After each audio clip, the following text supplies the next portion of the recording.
We're back. What's up, people? Welcome back to the Gotham After Show. Today, we're going to talk about Season 3, Episode 7, Red Queen briefly, then right back into Episode 8, talking about Blood Rush. Do me a solid. Bring your butts over here.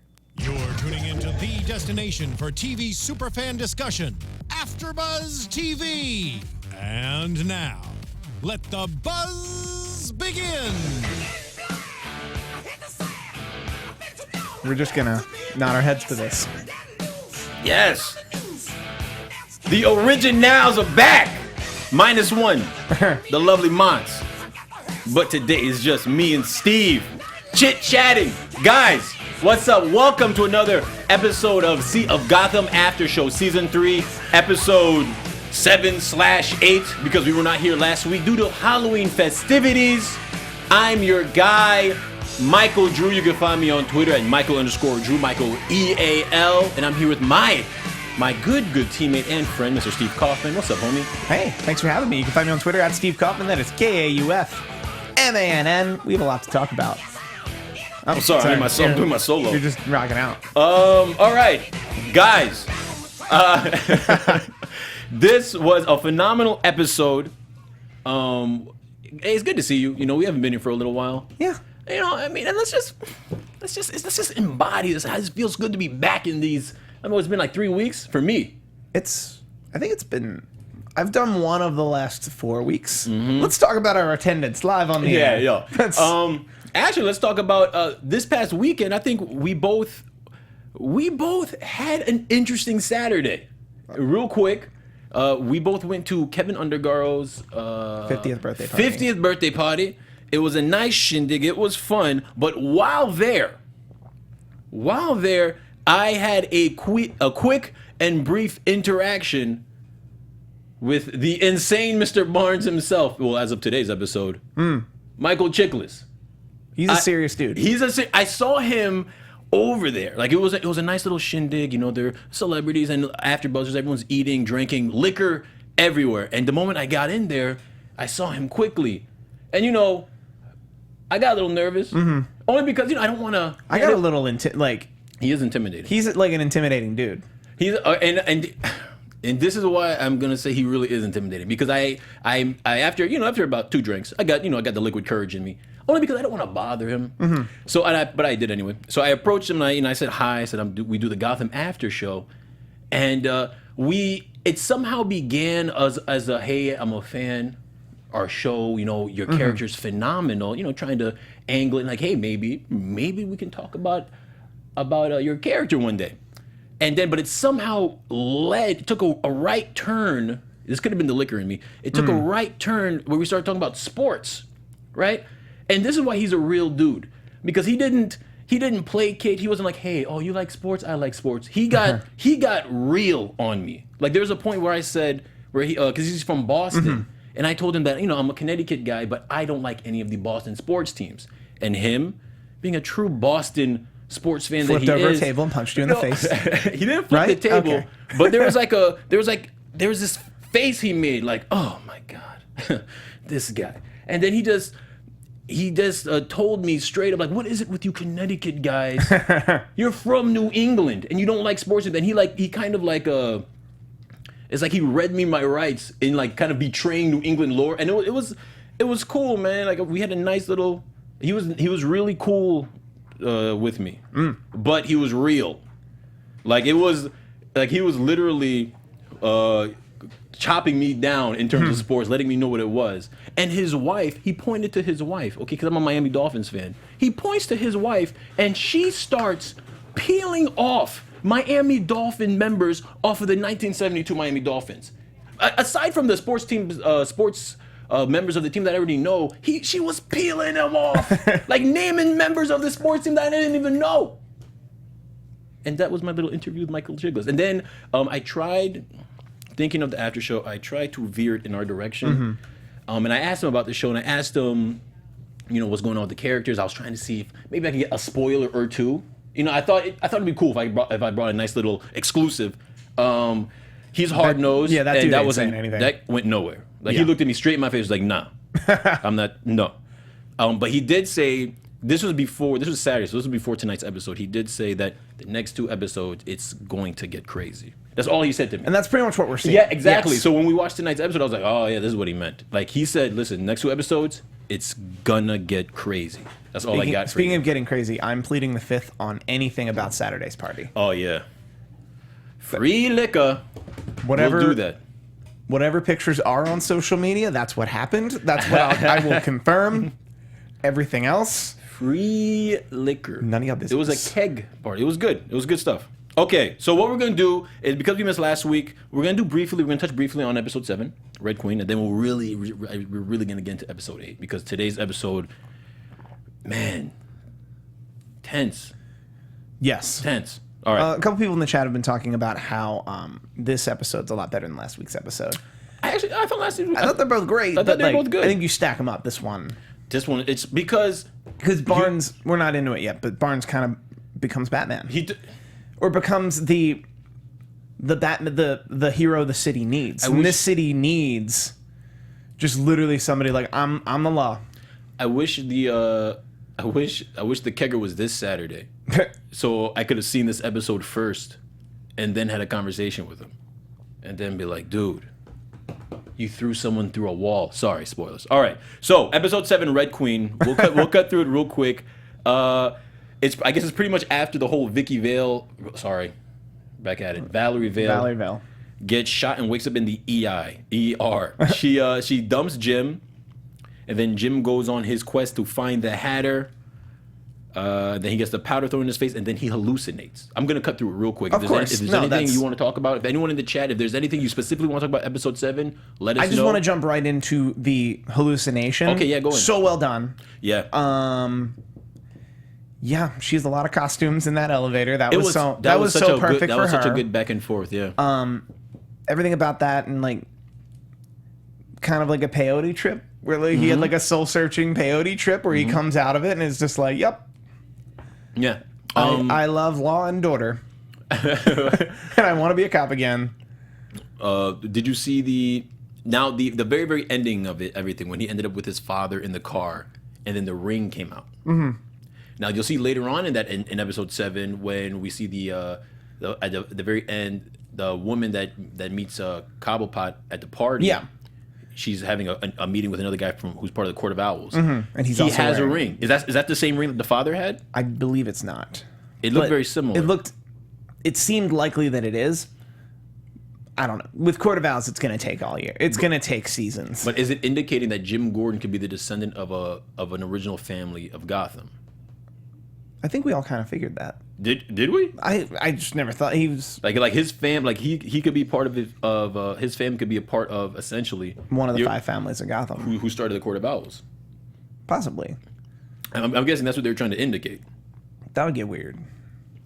But that's what. That's what's on the table right now. All right. So yeah, that was pretty much Jim's story. All right, and then at the very end, he comes back. He joins back. Well, and he gets saved by Dr. Not Falcone. Mario. Dr. Mario. It's Mario Falcone. Is he actually just he goes by Dr. Falcone? I would think so. I've never heard him. It's weird. I've never heard them say it. They keep calling him Mario. Yeah, they just keep calling him Mario. Maybe Dr. Mario. But but he saves him reluctantly, or not reluctantly, because he's a fine doctor. Mm-hmm. But we find out he has a lot of angst over the Tetch situation, which is good. Weird. This angst carries over 2 episodes, so we can bring it up now. Yeah. Am I the only one who thinks everyone's acting pretty unreasonably to how Gordon handled that situation? Should he have said nothing? Well, I mean, I think I would figure that if I was Mario, I'd be happy that he tried to. That would mean he doesn't like her anymore, because he said to kill Lee. No, but then Lee made it clear. Like, no, he said that so he wouldn't. Yeah, he knew that Tetch wouldn't kill whoever he said. But he doesn't. Like, Mario believes her. Why would he? But why is everyone getting past that logical fallacy of, oh, well, that's all stupid. Well, that's all. Tetch is the problem. Yeah. We should move on. Yeah. I think you did what you had to do. Yeah. Say nothing next time, maybe. Yeah. Don't tell him to shoot my wife. Yeah, but I think Mario's just overcome with jealousy. So whatever happens, he just doesn't want to let it go. Like, he's never been over the whole her and Jim thing. Mm-hmm. Like he just hasn't. I don't think it doesn't really matter because he went 0 to 100 really fast. I mean, yeah, his lady got shot, but he wanted this with Jim. You know, it's a man thing. I guess. You know what I mean? I got your lady. What's up? You know, it's a man thing, Steve. It is a man thing. You used to date my girl? Oh, okay. So I guess this is what it is. Let's fight to the death for some reason. Let's fight for the death for some reason. I mean, it sounds like a man thing. That is. It's very That actually does testosterone-filled. sound like a testosterone. You know man what? thing. She loves me. Just in case, even though she said she loves me, let me beat you up anyway in front of her, just so I can feel good about myself. Yeah. Is there anything else you want to talk about? No, that was just one thing I've noticed for the past 2 episodes. I mean, like, okay, I think that's what it. God willing, never will be in such a situation. But I would imagine in the aftermath of such a situation, it wouldn't be how dare Jim pick a side when a homicidal maniac makes him pick a side. Yeah. Where it's like, wow, that sucked for all 3 of them. I'm happy everyone's alive. Yeah. And let's move. Like, but why did he say this? Why did he say that? I don't know. He was faced with a homicidal maniac. We should be upset with the homicidal maniac first. Yeah. No. Maybe that says something about us as humans. That more often than not, I think the humans would react to the non-homicidal maniac. Yeah. In that situation. Well, I mean, I think humans are innately selfish with their own needs. Aside from that, we also get pretty much the beginnings of the whole Penguin, Nigma, New Kringle, Isabella love triangle, and I love this. I really like it. I like this too. Where we ended today led me a little confused. Well, first off, I thought Cobblepot was just asexual, which he still can be. Yeah. But it seems more clear that it's like, no, I love you and I want he you. wants him, yeah. I love you and I want you versus I love you and I just want you to know I love you. Although that would be really anticlimactic. If it's just like, no, I killed your girlfriend because I wanted to just be able to say I love you without it being weird. Yeah. I mean, it doesn't bother me that like he's fully committed.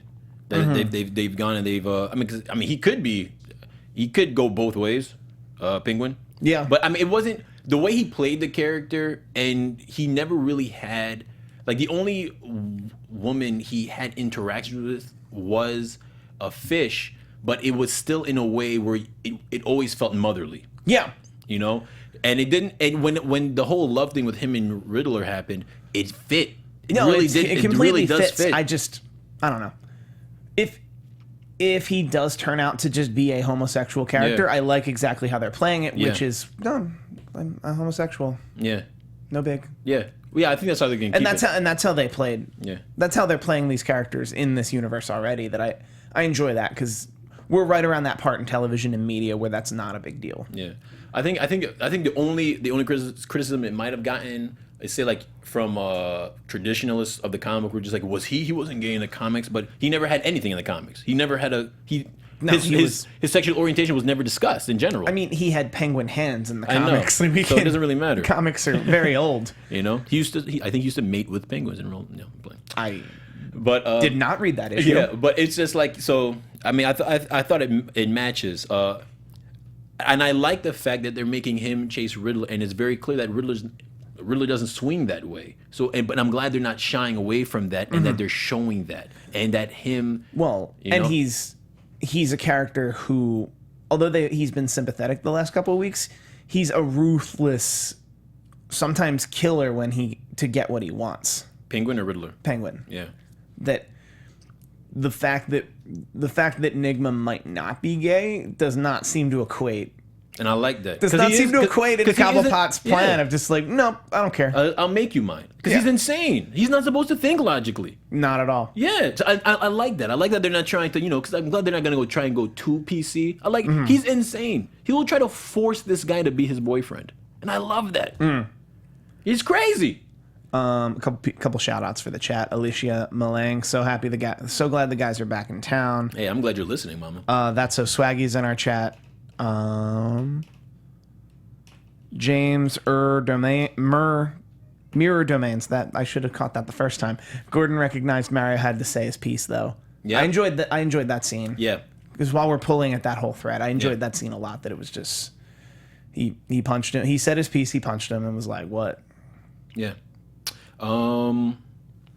So with Penguin Enigma, let's just wrap that part up. I mean, until we really get into episode 8. So Penguin pretty much has set his goal to break them up, but she accepts him, and it's the first taste of her accepting him. We didn't realize how much she accepted him until like today's episode, but she accepts him, and Penguin's like, okay, I guess this is I bit off a little bit more than I can chew, but this chick don't know who she's messing with because I'm the Riddler and I'm a Penguin and I'm insane. So, and then we round off with the Hatter. He tries to kill the Penguin and all of the main guys, all the big. Well, the Founders Dinner. Yeah, the Founders Dinner, and gets stopped by Barnes and then thrown in jail. And he sees that in Barnes' eyes, he sees Alice because he's going crazy. Well, and his eyes turn green. Was it they turn green? Because Alice's eyes were green, so his eyes. Vein, man. The veins too, but the eyes turn green, and that's the dead giveaway that he's in Alice mode.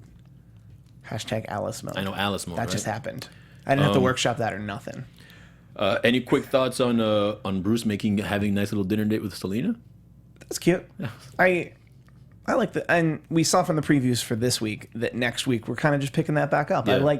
I like that this show leaves so much on the table that they can. We haven't seen Fish Mooney in like 3 weeks. Good. I don't mean good that like I didn't. No, but there's like just so much. You just leave so like Gotham is a city. The show, the city is a character. The city's always been a character of this show, and then to have such a big ensemble cast that you can literally just like, the courthouse. We're gonna let you know about it. Episode 2, season 3, and like they'll come back maybe 5 times. It feels like an anthology. It's almost like an anthology, right? A little bit. Like more and more things going on in the show.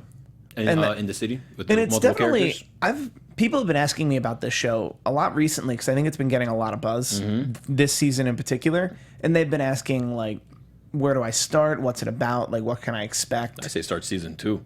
I tell them to start season 2. Like, they can start at season 2 or even just pick up a random week, and this show is not incredibly difficult to follow. Yeah, that's a good point. Like, I guess. Don't quote me on that. Everyone listening to my voice now, I'm sure has seen up till now or close to up till now. I think every episode this season has been good enough that you still need to go watch other episodes, but it's still good enough that you can follow it and it makes you want to backtrack. And it's such an homage to like old cop shows too that I think there's a lot of simplicity where you can just like, nope, I get it. We're in the era of the binge. If you watch one good episode, you're gonna be like, let me go back. Yep. But it's crazy. It's you gotta tread lightly on that. There you go. I was working hard for that word. You gotta tread lightly on that, only because the difference between season 1 and season 2, it's really a chasm.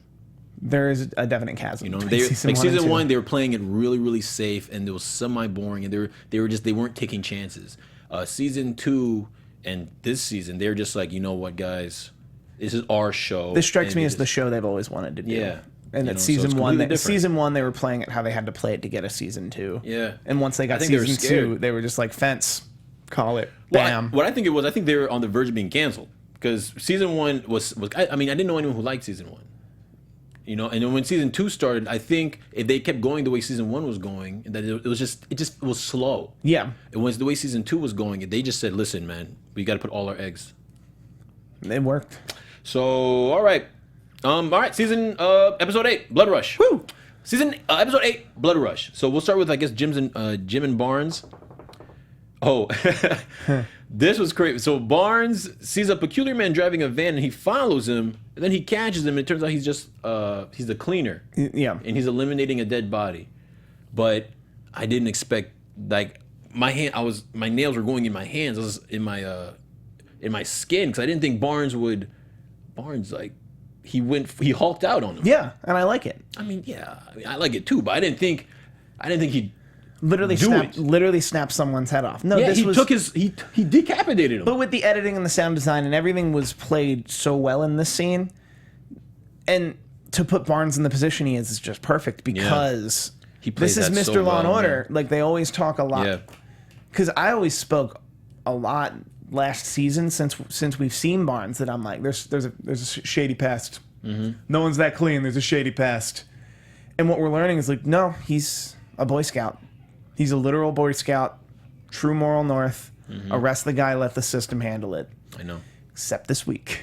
When I, real quick callback to when I said I met the guy, I brought up to him and I said, we were betting on if you were gonna die soon because you're not the kind of like you're a big actor. Were you honest with him? Yeah, I said we thought you were gonna die. Whoa. Y'all thought he was. I was the only one who was like, he will always wind up in the hospital. He will always get shot. Yeah, Dr.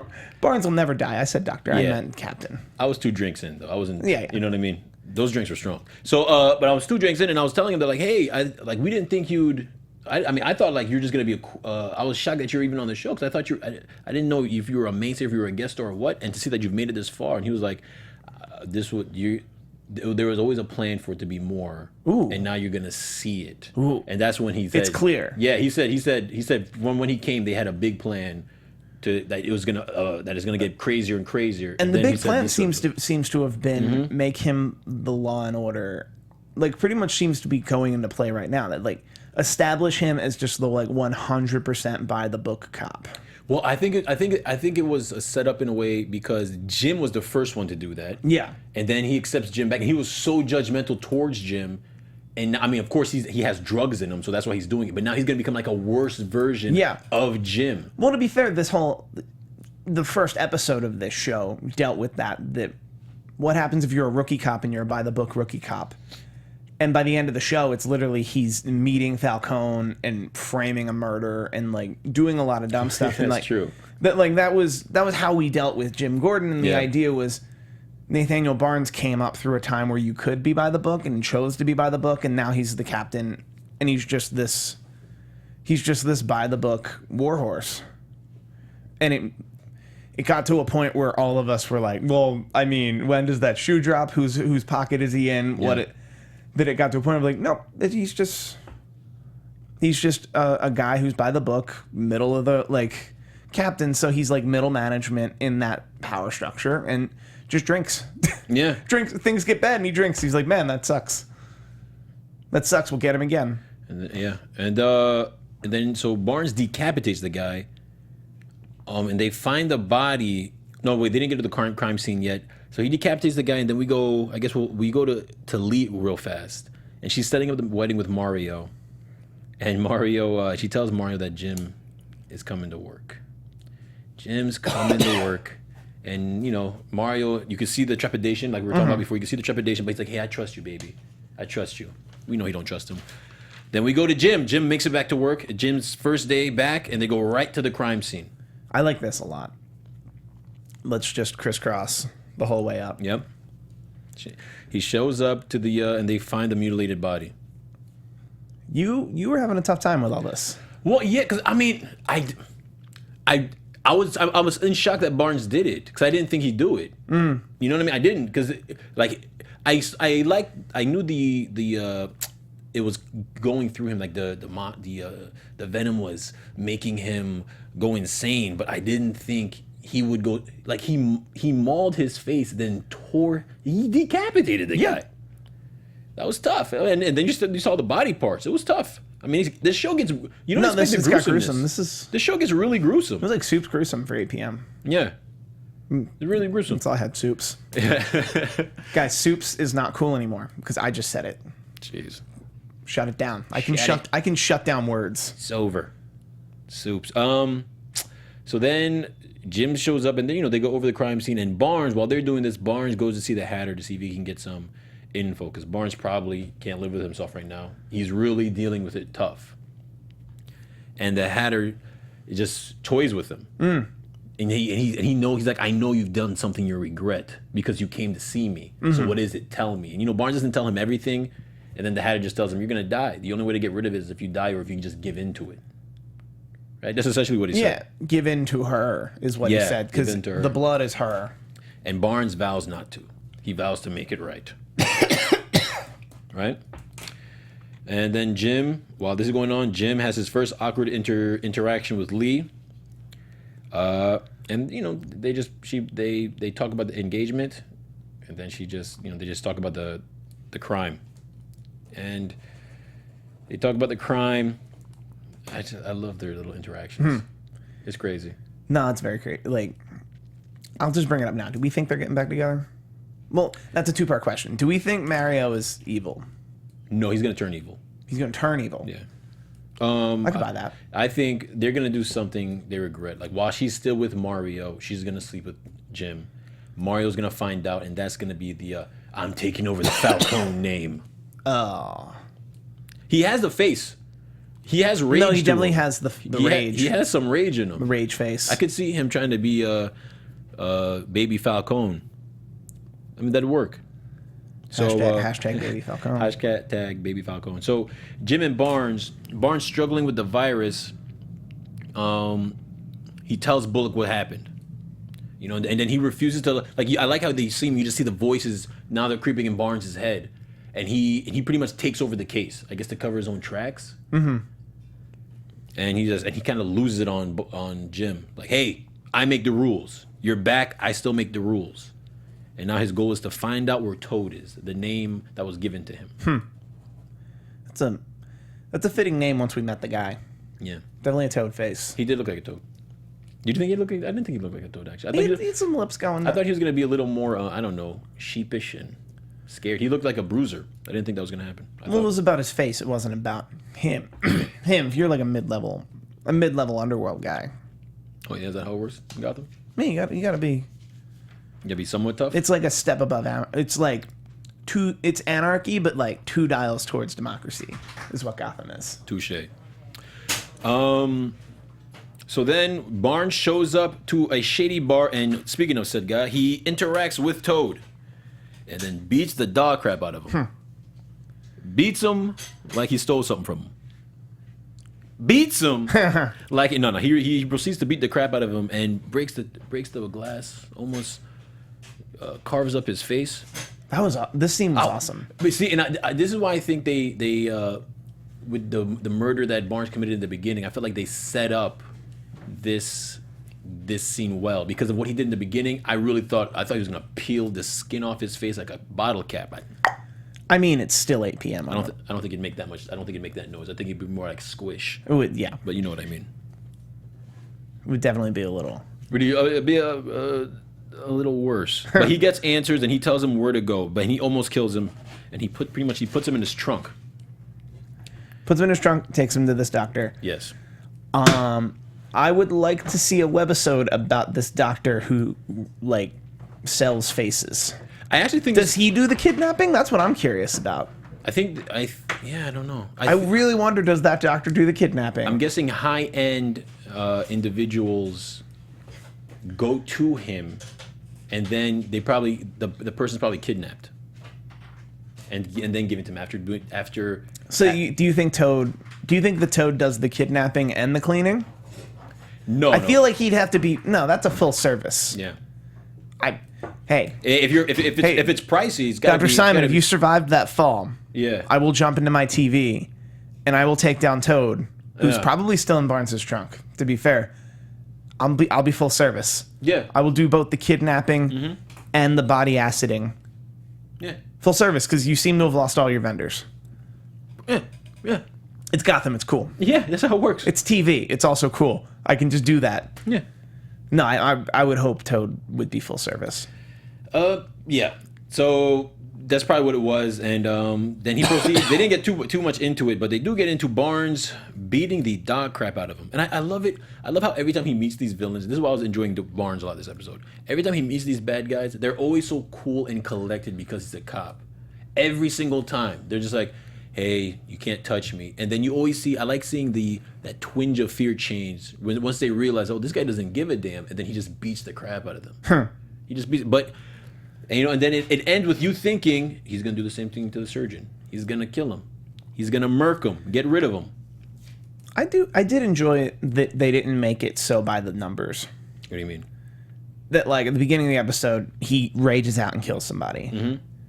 Then he makes it into the bar, rages out, almost kills somebody. Yeah, they set the tone. Then that somebody leads him to a pretty big fish of a criminal, rages out, ultimately arrests him. Yeah. Like, that he doesn't fully turn until the very end of the episode. You can see him, he's fighting it, you know? But that we kind of start where we begin. Yeah. Yeah.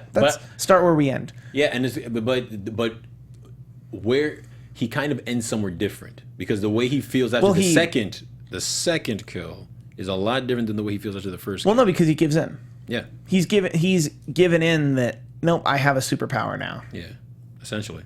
Like, I just have a power. I'm going to use it for how I feel within my ideology. Although his ideology changed, and it's been made very clear through exposition that all the rats in the second test, by the end of it, there was nothing left of who the rats were. Yeah. In the test, which #Gotham rats. Yeah. So Barnes ends up bringing in the surgeon because it hasn't taken over him yet. And he says he doesn't connect him to Paulie Penny's the guy he ended up killing at the beginning, but he kind of leaves an indication as if he's going to turn himself in later. That's kind of what we went for. We also saw his will last week. Yeah, we saw like he prepared his will last week. Oh like, yeah, he did prepare his will last week. It's very clear that like he's in his mind like, okay, I'm this is forcing me to go against all my ideologies. Mm-hmm. I'm going to have to turn myself in. I'm going to have to stop being. It was like it was setting up his suicide. Well, that scene with the gun, I think we were both thinking it. Yeah, I thought that's what was going to happen. Where we're like, oh wow. But that's on the also, Barnes has a tiny gun compared to the rest of him. I wonder if he has a smaller gun or he's just such a man. I think it's a combination of both to just make him look like he just uses what's there. Whatever shoots, baby. Big, small, bullets hurt. It don't matter. Big, small. I liked how the writers did a good job of showing like the dichotomy of where everything's going, because they really made it look like he would rather kill himself than go off the deep end. So the ending was a really big payoff. Mm-hmm. So we then cut quickly to the engagement party. Very quickly. Quickly, they have the nice little corny speeches, little upper echelon, like, I told her this and then she denied me, but she's the one for me. Oh, it was very, very white bread. Cats are clearly men. I didn't get like cats are girls and dogs are men. I don't. Well, because I think the argument is dogs are more like guys and cats are more like girls, which isn't even true. But they're both species. They both have male and female as a species. Yeah, but I mean, cats are clearly of demeanor. Well, cats are clearly more like men. Yeah, they're like emotionally unavailable. Yeah, they do their own thing. People fawn over them. Yeah, yes, I deserve everything. But they expect people to fawn over them. Dogs are appreciative. There's a comedian who does this way better that I'm just kind of paraphrasing. There's a comedian who does a really good cats versus dogs. Cats are men, dogs are women. But anyway. I don't know, that's real interesting. But they've also not known each other for very long and they're already having an engagement party. I know, right? So yeah, that right there should have told them they were made for each other. And she's a doctor cop. Yeah. I'd never really heard that said out loud. I'm like, wow, she is a doctor cop. Oh, they said a doctor cop? Well, no, he said that she's a doctor and she works for the GCPD. And I'm like, doctor cop. Dr. Cop. # Dr. Cop. Barnes meets, while at this party, first Lee meets Barbara. This was awesome. Yeah, Barbara hijacks her way in with one of her many dates. And asks Lee, how does she like, is she really over Jim? And does she miss the rage? You know what I mean? The light and dark of him. I just do want to say this must have been high honor for not necessarily Lee, but Lee's engagement party. Mm-hmm. That it would have to have been one of the top 3 parties that night for Barbara to show up. Like, I'm just going to speak for Barbara. Barbara does not show up to weak parties. I mean, it was Falcone.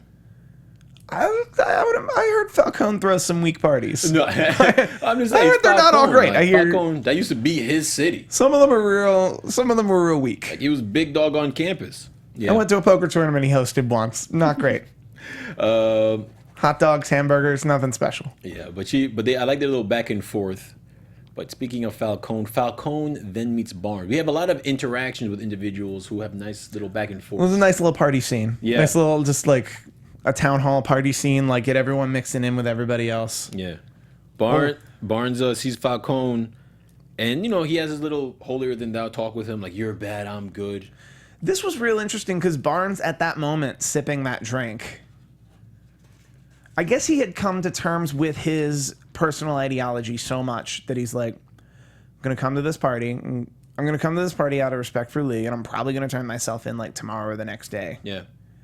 So like that speech, he was still completely emboldened with that speech to Falcone that he was like, no, these are my personal ideologies. I believe in them so much that I slipped, and I'm going to own up to it. And I'm like, that's... Until he turns around. Well, yeah. Until he turns around and sees... The surgeon. And I think it was also that he did one bad thing, so he was trying to like make up for it by doing like 3 good things. And then he was going to turn himself in and be like, I don't deserve this anymore. Yeah. It was incredibly true to his current ideology if he wasn't chemically altered. Yeah. Yeah, so he sees the surgeon... and while he sees the surgeon, he follows him. And at the same time, Jim shows up to the engagement party because he knows the surgeon's there too. Because the surgeon, I forgot to say, got let go. And apparently he got let go, and the first thing he decides to do is go to an engagement party. Why not? Well, I have a feeling if you're...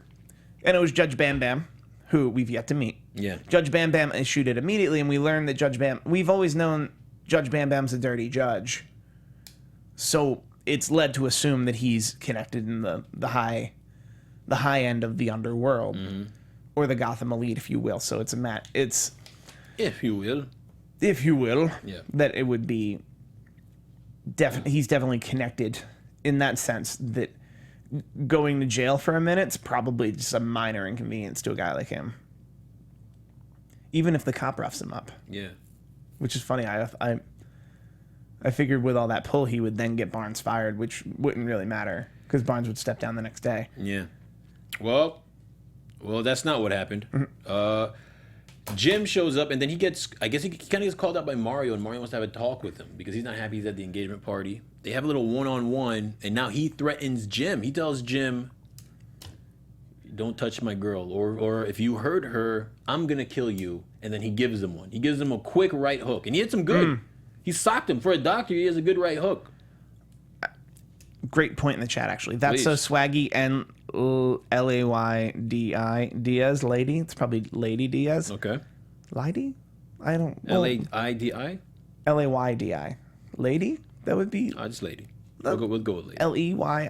We're gonna talk spelling for at least 4 minutes. Don't stress. No, Jim will make him evil. Jim makes everyone evil. And then somebody above that said Gotham makes villains. That's so Swaggy says again that Gotham tends to make villains, but like a lot of people Jim Gordon encounters tend to become villains. Yeah, like Batman. And then Baby Falcone. Baby Falcone, yeah.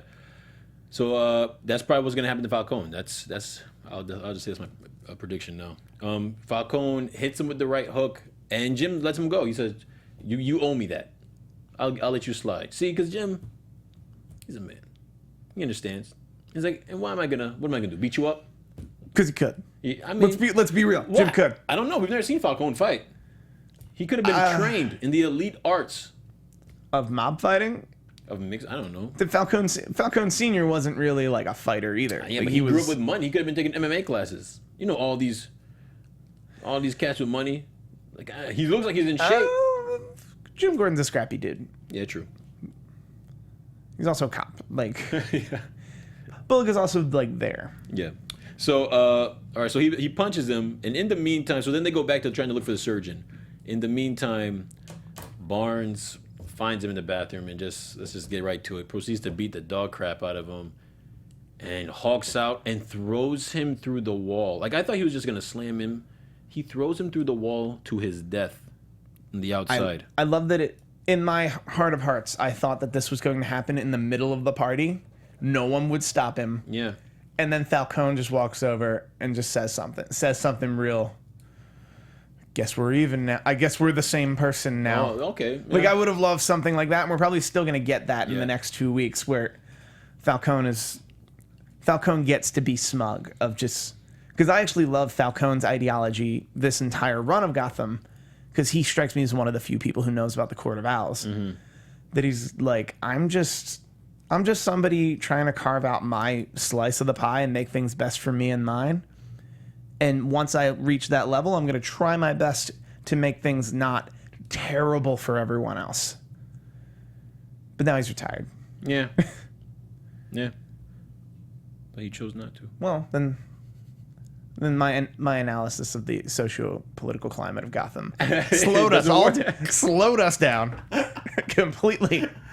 Yeah, well, that didn't happen. Instead, I mean, I want him to kill him in front of everybody too, but yeah, I thought that would have been. I thought that was what was going to happen, but instead he kills him. Well, but here's the and he was so secretive about it. But I think what would happen, I think part of him owning it, if you will, or letting it affect him, would be at the beginning of the episode, he shows up just doing cop things. Well, actually, he wasn't on duty, but if you're a cop, you're a cop. Shows up and then just gets into a rage and like tears somebody's head off. Don't you find it crazy that no one's walking into the bathroom and is like, "Yo, there's a hole in the wall." Rich people don't. They don't care, right? Like, oh, look at the decor. Rich people don't use the bathroom. Oh yeah, they walk around with what's that? They just catheters. Yeah, they just walk around with rich people. Catheters. That's all the rage among the Gotham elite is just catheters. The catheters. But I will. Yeah, it's gonna be fun. All right, so Jim then sees Barnes, and Barnes, like we said before, the exact opposite of how he was after his first jump into murder. He's completely calm, calculated. He's completely let the darkness go over him, and he is like, he does a quick, nice little shout out. I don't know if that was done on purpose. He has a nice little Judge Dredd moment. Yep. Where he's like, "I am the law. I'm the judge," and then he pauses. Then jury executioner. Yeah.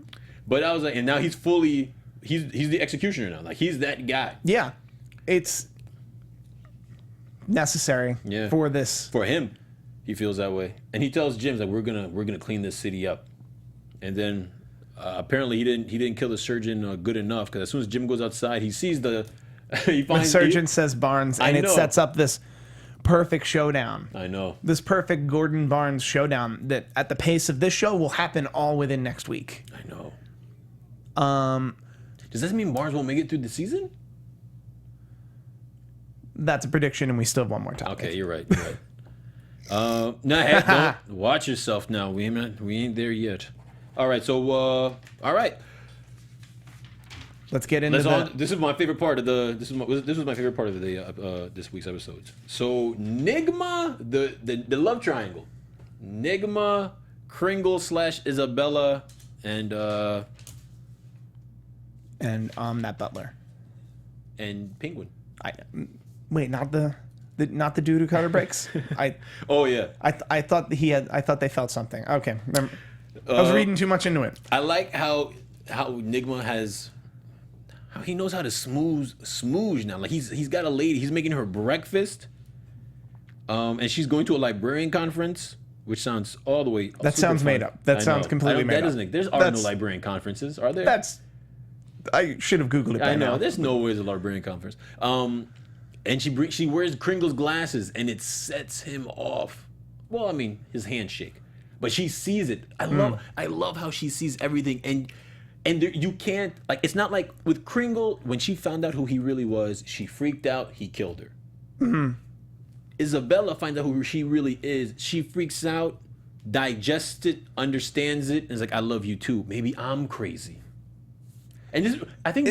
Okay, did you want them to date, like, for a week before any of this happened? Like, I understand it's Gotham and things move... Nah, move fast. Let's go. Things move fast. Where it's just like, they met, they talked all night, they're in love. Because remember how mad we were when they got rid of Kringle?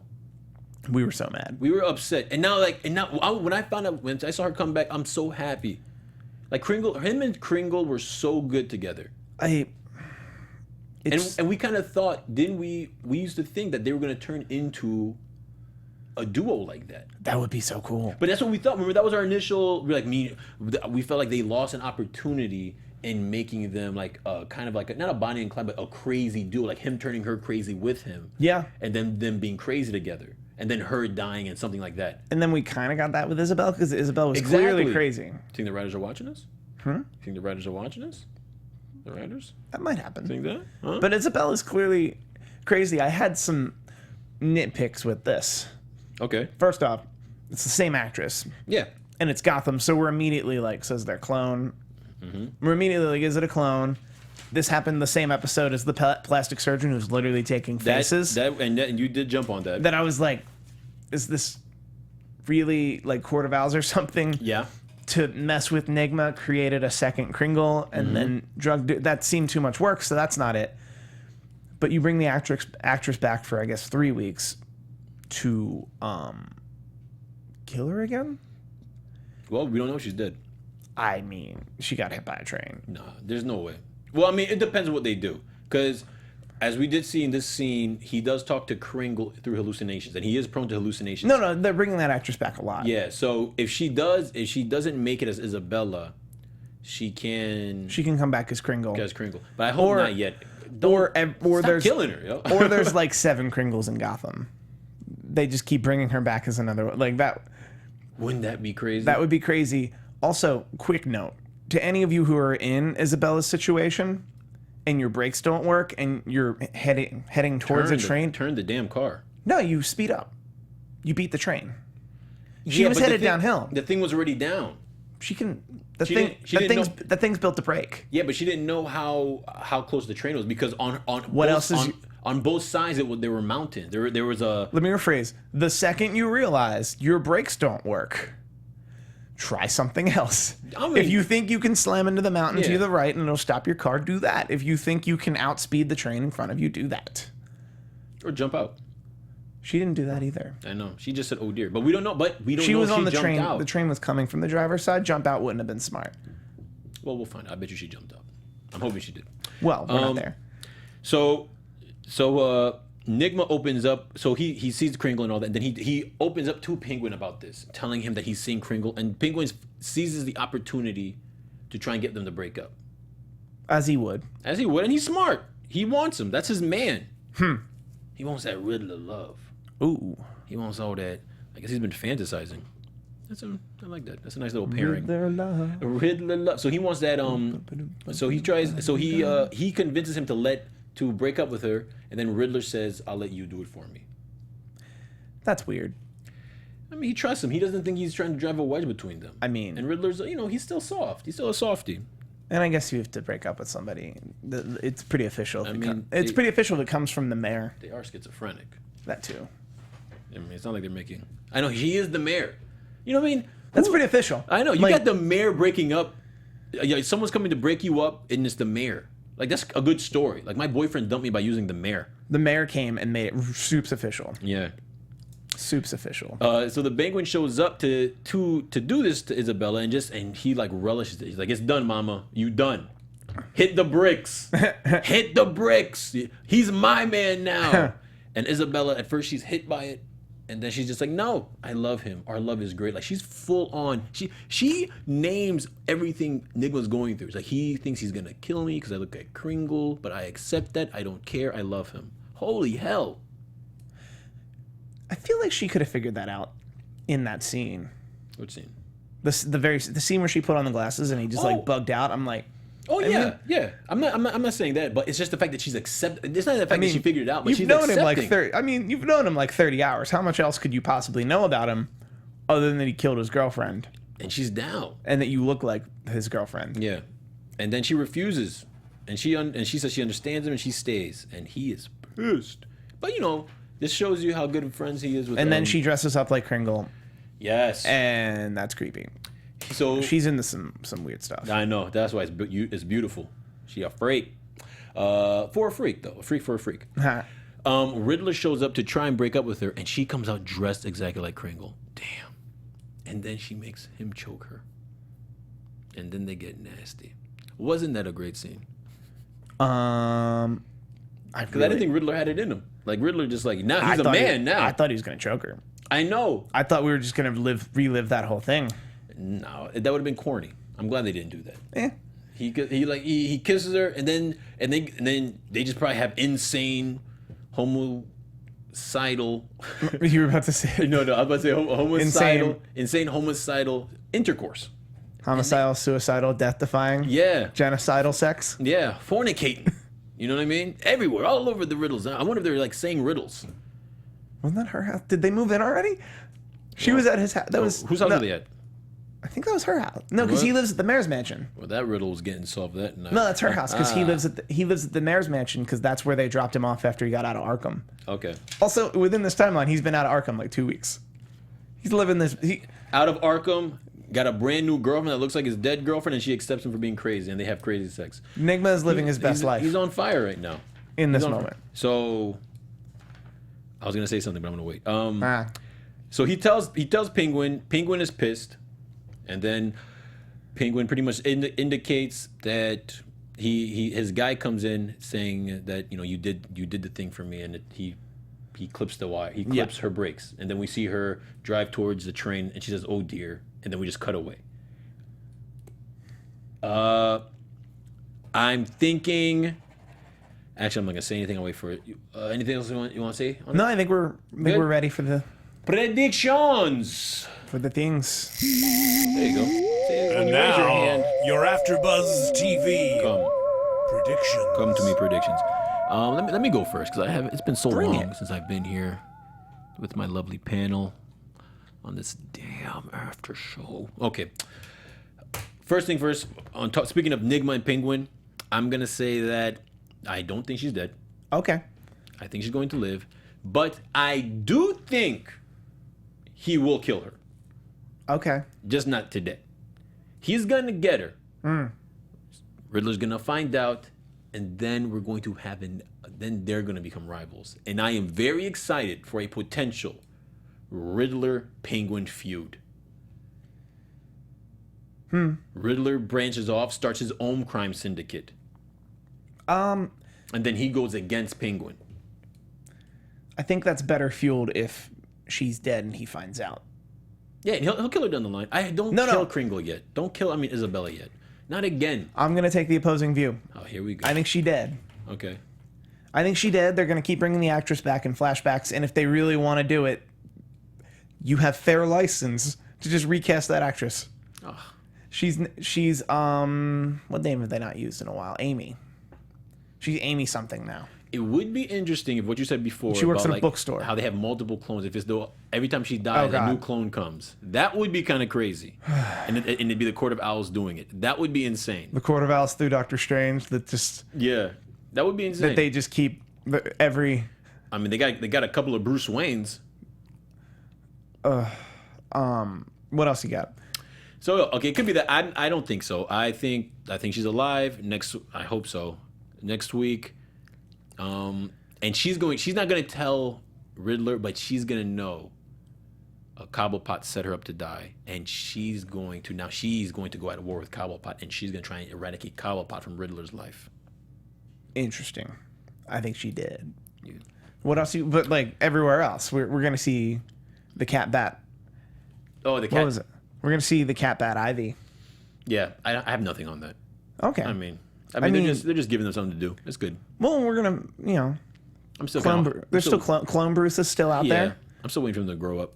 It's gonna be Barnes Gordon. I'm just gonna predict. I think Barnes Gordon. You think next week's Barnes' last episode? I don't think it's his last episode. I think he goes to jail. Maybe he goes to Arkham, and then you can just kind of bring him out of Arkham. Yeah, that's what I was thinking. I also think he's gonna get shot real bad and live, because that's the Barnes I know. The man will not die. That's the Barnes I know. He don't die. What do we think about the Penguin Court of Owls situation? Are they going to let him run that city? Because they run that city. Well, in episode 7, Red Queen, they indicated that they're watching him. Yeah, they're watching him. She feels that he's always going to be a criminal. In a tone that leads me to believe that they want the mayor to not be a criminal. They might. Are you thinking? I was thinking that maybe she might want to bring him into the fold, but he might not be able to be held on a leash. That's what she mean. Yeah, that what she meant. Okay. I think they're gonna. I think Enigma finding out that Isabella was killed by Penguin will happen right at the same time that Penguin gets brought into the fold for the Court of Owls. So now Penguin, who this entire series has been like trying to grab power everywhere he could, finally realizes he was a rat in a maze. And the Court of Owls ultimately runs everything. Yeah. And then Enigma comes and tries to get that power. And that it'll be, I loved you. How could you do this to me? How could you do this to her? I'm going to take everything you hold dear. And then Enigma's like, I got nothing. The power I thought I have, I don't even have. All right. And that'll be an interesting saga. Lee's not going to get married. Baby Falcone's gonna take over the mantle. Yep. And then he's gonna try. He might become mayor by the end of the by this summer. I think that's gonna be my wild speculation. I'm thinking this season. Sorry, did I cut you off? Or were you about to say something? I'm just gonna say that Mario Falcone is gonna become mayor by the end of this season. Okay. All right. Interesting. This is subject to change, but I'm leaning toward, because there's a whole hell of a lot of season to go. But you know what? Let me not say by the end of the season, because I keep judging this show like other shows. When I say by the end of the season, next thing you know, it happens by episode 13. That happens a lot. I'm predicting Falcone takes over, Mario takes over, Riddler breaks off from Penguin, and Penguin has his like mini mob. So those three will be separate, but all going at each other. You know what I mean? I also think Baby Bruce is going to lead the show. And come back older? I don't want him to. I just think it would make more sense if Bruce Wayne left Gotham at a certain point to like. Yeah, but I like the kid actor though. But if he left the show for a couple episodes and like trained at the same dojo that Alfred trained at, like I'd be okay with that. Like I just want to go to Taiwan and like train where you trained. I'm assuming Alfred trained in Taiwan. I don't know why my I'm mind cool with them went there. doing that, but they should bring back the same actor. Before I wanted them to bring back an older actor, but I like this kid. I think he's a good Bruce Wayne. He looks like him, and I like the way he acts. He's a good actor. No, I think all the kids. No, I like actors. him They're all great. good. Yeah. I want him to come back in season 4, like ready to take back his city, his birthright. Yeah. As a descendant of the founding families. I want that too. That he was complaining about Selena Kyle standing him up. He stood up the founding families. That's true. He had to have been invited to that dinner. That's true. But you had a hot date, a hot middle school date, a hot late date. Yeah. All right. Anything else you want to? No, I think we wrapped that up. All right. Well, guys, that is it. We're back. Thanks for having us. Thanks for joining us. I'm Michael Drew. You can find me on Twitter at Michael_Drew, Michael EAL. Steve. You guys find me on Twitter at Steve Kaufmann. That's KAUFMANN. My Harry Potter improv team is playing the Perky Nerd in Burbank this Sunday, the 14th. I'll retweet the link. I'm gonna pin the link. Tickets are still available now. Get them while they're still available. Yes. Oh, also youtube.com/AfterBuzz TV. Like us, subscribe, share. iTunes, same thing. Holler at your boy. See y'all next week. From executive producers Maria Menounos, Kevin Undergaro, Phil Svitek, and the entire AfterBuzz TV staff, we would like to thank you for listening to the AfterBuzz TV network. To watch or listen to other after shows and post comments or questions, be sure to visit AfterBuzzTV.com. I'm Sir Richard Wentworth, and this has been a presentation of AfterBuzz TV. Buzz you later. The views expressed herein are those of the hosts only and do not necessarily reflect the views of AfterBuzz TV or its owners or principals.